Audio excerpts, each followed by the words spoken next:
जगह जी लगाने का दुनिया नहीं है, यह इबरत की जाहे तमाशा नहीं है। सब ठाट पड़ा रह जाएगा जब लाद चलेगा बच्चा, जब लाद चलेगा बच्चा। বলছে দুনিয়াটা মন লাগানোর জন্য, দুনিয়াটা মন লাগানোর জন্য।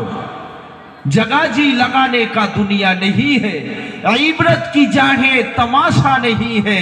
এখানে শিক্ষা নেওয়ার জায়গা, এখানে খেল তামাশার জন্য। सब ठाट पड़ा रह जाएगा जब लाद चलेगा बंजा। দুনিয়ার মধ্যে সমস্ত জিনিস এরকমই পড়ে থাকবে যখন তোমার ভিতর থেকে কি হবে, প্রাণবায়ুটাই বার হয়ে যাবে। বলছে তোমার যদি মৌতটা যদি শীতের কনকনে শীতের রাতে, রাত্রি যদি দুটোর সময়ও পাঁচতলা বিল্ডিং এর উপরে এয়ার কন্ডিশন কামরার ভিতরেও যদি হয়, তোমার বিবি পর্যন্ত বলবে না বাকি রাতটা ঘরে রেখে দাও। বলবে কি?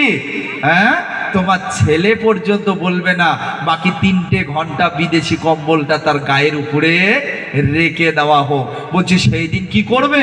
ওই রাত্রি দুটোর সময় কনকনে শীতের মধ্যে তোমার ছেলে পাশের বাড়িতে গিয়ে তার চাচা বড়বাকে ডেকে নিয়ে আসবে, আর তোমার ওই বডিটা পাঁচতলা বিল্ডিং এর উপর থেকে বলছি যে তার আঙ্গিনা চাটানের মধ্যে নিয়ে এসে একটা চাটাইয়ের উপরে তোমাকে রেখে দেওয়া হবে।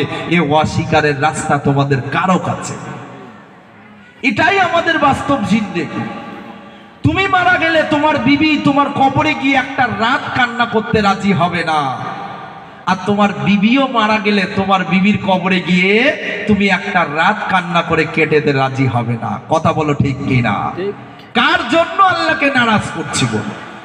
কিসের জন্য আল্লাহকে নারাজ করছি বলো? আল্লাহকে গিয়ে কোন মুখটা দেখাবো বলো?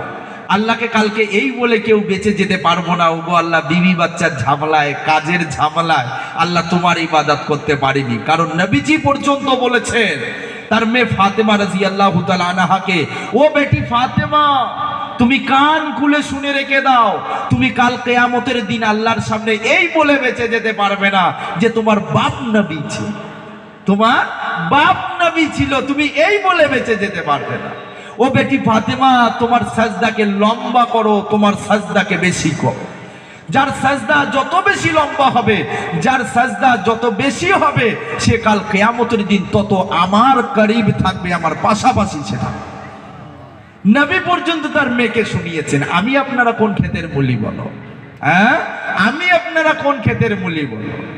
নবী তার মেয়েকে পর্যন্ত বলছে, বেটি ফাতেমা, তুমি কালকে এই বলে বেঁচে যেতে পারবে না যে তোমার বাপ নবী ছিল।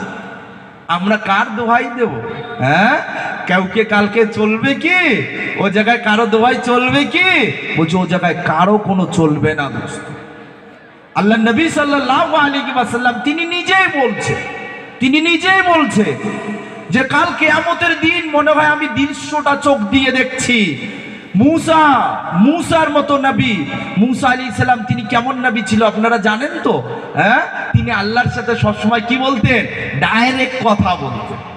এক সময় তিনি দেখাও করতে চেয়েছেন, আপনারা শুনেছেন কি না? দেখাও তিনি করতে চেয়েছেন। আল্লাহ বলেছিল মুসা তুমি পারবে না, বলছি যে আল্লাহ দেখিয়ে দাও।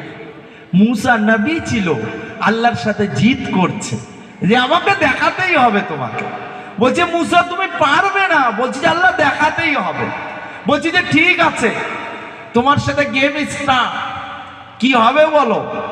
বলছে মুসা তুমি চলো তুর পাহাড়ে চলো।